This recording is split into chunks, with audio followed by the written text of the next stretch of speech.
If you feel stuck and you can't kill a boss in the Calamity mod and you don't know what to do in your progression path, then this video will help you with that if you're playing the melee class. Now before we begin, I'd recommend using the Calamity Mods wiki page and the Terraria wiki to find items mentioned in this video, as well as the bosses for extra boss fight strategies if you're new to the game and are still having trouble. Also credit to Akarin for the original guide, which will be linked down in the description below if you need to double check some of the parts which you didn't understand in the video.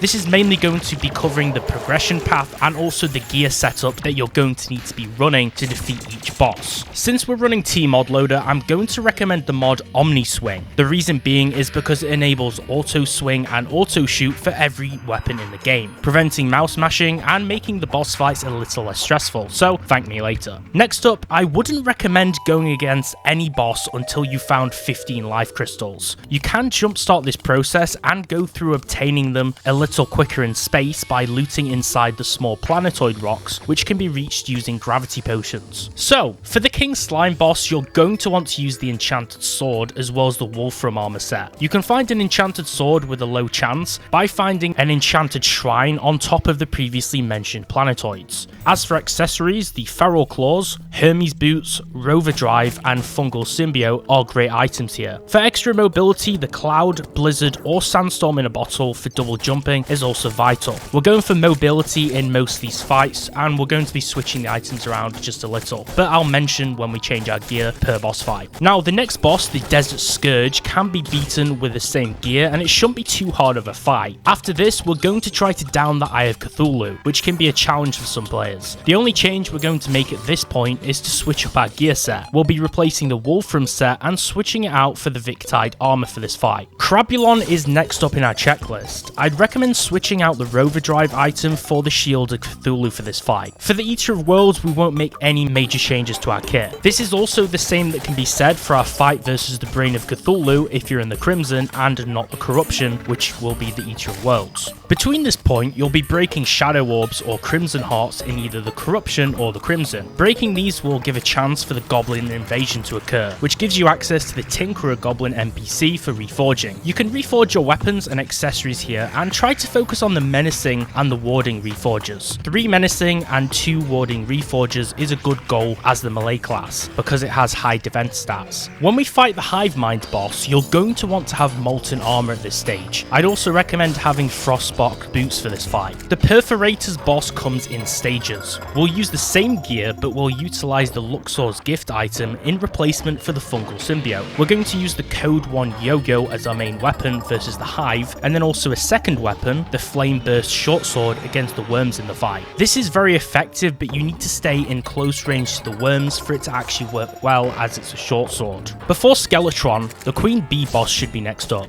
We'll use our enchanted sword again here. We will switch out our Cloud in a Bottle though for a Bloody Worm Tooth and the Luxor's Gift for a Fungal Symbiote again. For Skeletron, we're going to make use of the Wind Blade as our main sword. We will switch out our Fungal Symbiote for the Skyline Wings here for some extra movement. Remember, Skeletron's limbs are extra dangerous, so we're going to be wanting to try and avoid them here. Before the Wall of Flesh, you're going to fight the Slime God. You'll be using the Ball of Fugu weapon for this fight. The best strategy for this fight is to construct a huge platform across the map, but don't make the mistake of filling the full width of it, or the Astral Biome can't spawn in hard mode in some situations. This platform is to make the fight less stressful, and it can be reused for many boss fights later to make them easier, and also to prevent us having to rebuild it again. The Wall of Flesh is a tough fight. We'll use the Ball of Fugu against the Hungries and the God's Gambit weapon versus the actual wall itself. At this point, you should be using Statagel armor instead of Molten. Instead of our wings, we'll use the Strings accessory in their place for this fight. Remember, a platform is always the best across the hellscape to stay ahead of the boss. After the Wall of Flesh fight, the Demon Heart is a good item to obtain for 6 accessory slots. Try to reforge 4 menacing and 2 warding accessories at this point. For Cryogen, use the Axe of Purity weapon. Now originally we'd be using Frost armor, but you can also use a Mollusk armor at this point, which works better on the new hard mode settings in Calamity. Accessories for this fight that work well are the Bloody Worm Scarf, Frostbark Boots, Shield of Cthulhu, Warrior Emblem, Amalgamated Brain and the Frozen Wings. Next is the mechanical bosses. We're talking Skeletron Prime, the Destroyer and the Eyes. You know the deal. For these bosses, we'll use the Axe of Purity still, switching out our Shields of Cthulhu for the Ornate Shield and using a Mollusk armor still. Optionally, you can also use Daedalus armor here if possible, and the Dark-Light Greatsword, which is a nice setup for the Destroyer in particular. After the mechanicals, Plantera opens up, which then unlocks Golem and then the Lunatic Cultist. You can skip some of the following Calamity bosses in the pathway up to these vanilla ones, and later return to them with stronger vanilla items to fight them, or work your way up in the order presented here. It's really your choice, and it depends what you find easier or what you can be bothered to do. The Aquatic Scourge boss is next up.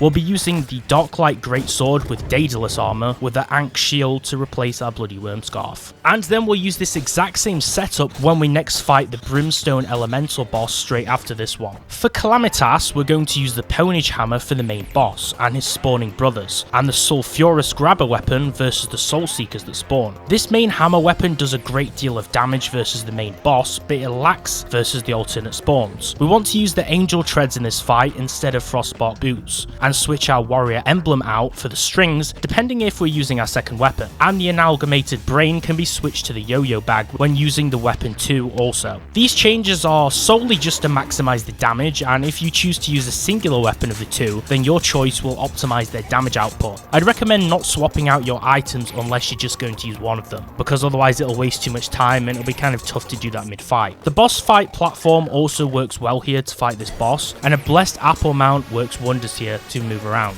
Now we're on to Plantera, another vanilla boss we want to down next as we move slowly towards the Golem. The next Calamity boss is the Leviathan and Anahita. You'll want to yield the Tyrant Yaram's Ultisword for this fight, along with Reaver armor. We will switch out our Ornate Shield for Asgard's Valor, and we'll want to use the Mechanical Glove to replace our Ankh Shield, and switch our wings for the Aureate Booster. And then the next boss is the Astrum Aureus, which is a 5-headed boss. We'll be running the exact same gear set for this one. This fight finally leads up to the Golem. It's a stressful fight that bothers people even in vanilla, so make sure you have plentiful space and you're duking and dodging this boss when you have to fight him inside of his own temple. As we head towards the Lunar events, we'll next fight Plaguebringer Goliath with a Soul Harvester weapon and the Hydrothermic armor. We'll use the Bloody Worm Scarf, Angel Treads, Asgard's Valor, the Mechanical Glove, Fire Gauntlet, and Hadal Mantle for this fight. Then you fight the fishing boss Duke Fishron, which is optional in vanilla, but I'd really recommend just fighting him. You don't really need to change out the gear set at all for this fight, but if you struggle, you can always switch up the movement items for wings. Remember, this fight is actually pretty tough because Fishron moves extremely fast in midair with his dives. The Ravager boss before the Cultist is next. You're going to use the Fallen Paladin's Hammer for this particular fight to down this boss. The Lunatic Cultist is finally here at this point. You don't need to change the gear set here, but remember this guy creates decoys and it can get pretty confusing, and the projectiles and the dragon in particular is what always makes this a tricky one and makes people fail, and if you're on a higher difficulty, this is going to be a really hard fight. We're nearing towards the end of the natural vanilla progression slowly.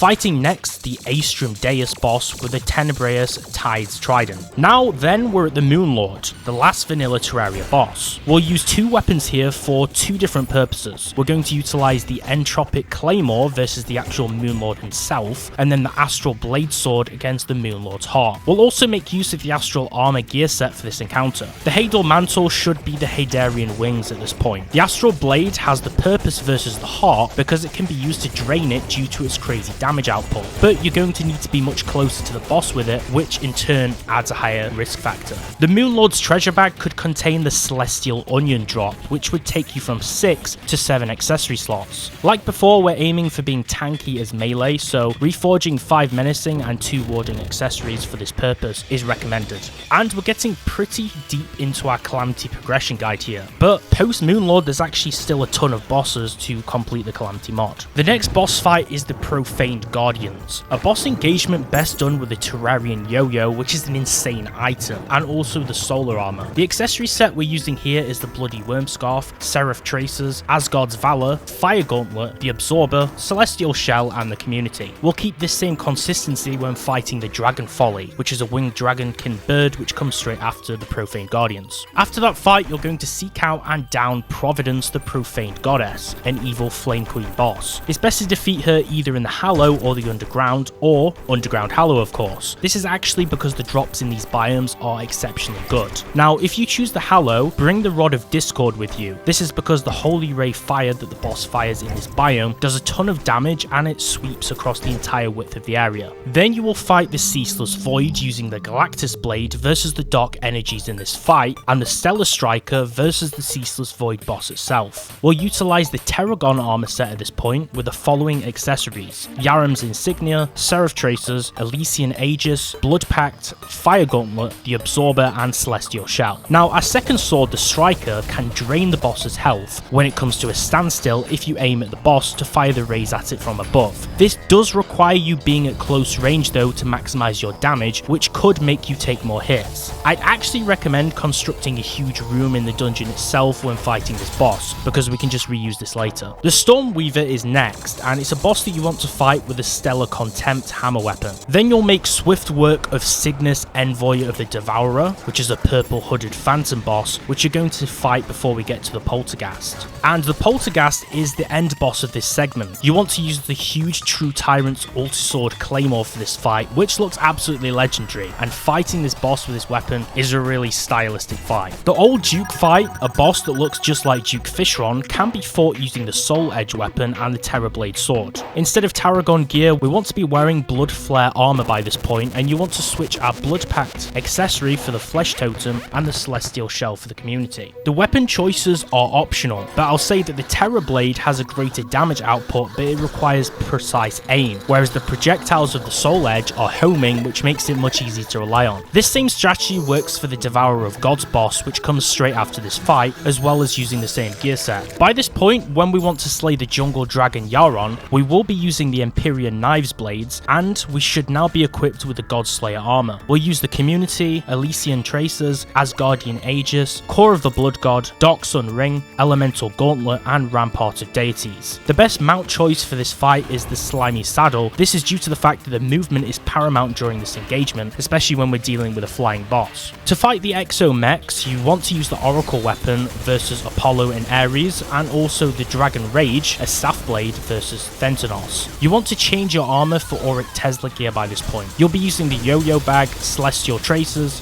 Asgardian Aegis, the Sponge, Core of the Blood God, Elemental Gauntlet, and Rampart of Deities. Supreme Calamitas comes directly after. This is a boss that will use the Oracle weapon against, but also make use of the legendary Muramasa Katana sword versus the Soul Seekers and the Brimstone Hearts that spawn during this fight. The Core of the Blood God accessory will be switched out for the Dark Sun Ring here. When you defeat the Supreme Calamitas NPC, you can acquire the Tainted Enchant, which removes projectile firing, but offers 2 skeletal limbs that can be very effective against the following boss soon after. Congratulations, you have now come directly to endgame, where you will fight it out against the Adul Eidolon Worm. For our gear set, you will be using the Demon Shade armor, looking like a Demon Hunter of sorts, using the Tainted Elemental Excalibur sword. You want to use the Nebulous Core instead of the Yo-Yo Bag for this fight. If this video was useful, make sure to like the video and subscribe, and ask any questions or offer any corrections or alternate strategies or advice in the comments down below. Of course, this guide was quite bare bones in terms of boss strategy. It was mainly a gear and progression guide, so if you do have any questions or problems with the fights themselves, do leave some questions below and I'll try and help you out. If you want to see the top 10 Terraria mods you need to download now, or how to make Terraria look incredible, then watch these following 2 videos next.